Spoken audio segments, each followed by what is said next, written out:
Today, I'm going to show you how to save money on fuel.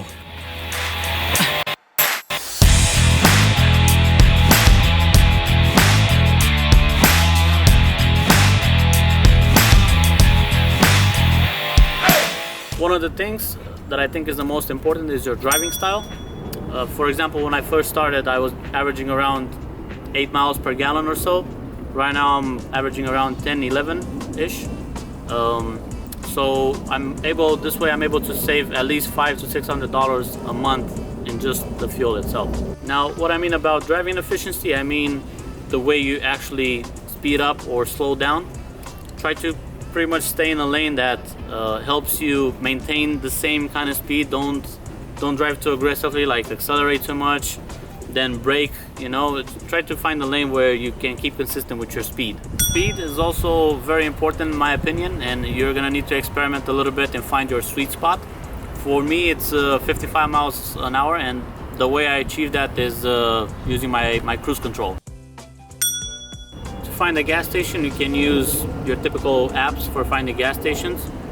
Or what I also like to do is, along the usual routes that I have, I like to check out different gas stations in my way that tend to don't fluctuate that much in price.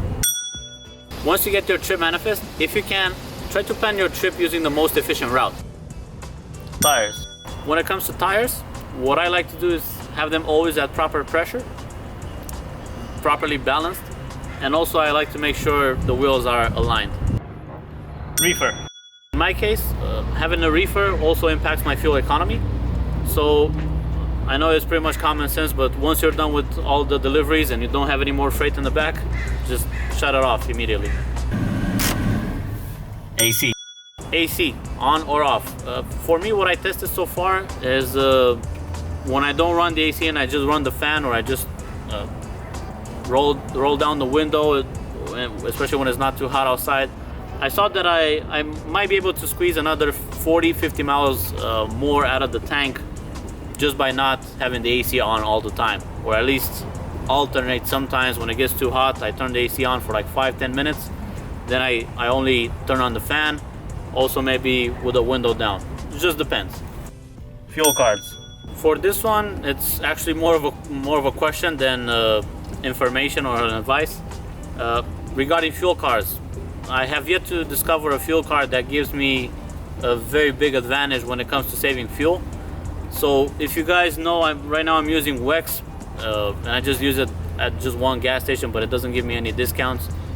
What do you guys use for fuel cards? I'm actually really curious to see what you guys are using. Have you ever had any problems with traction? Well, not anymore. Here are the Goodyear 3000s, reliable on any terrain.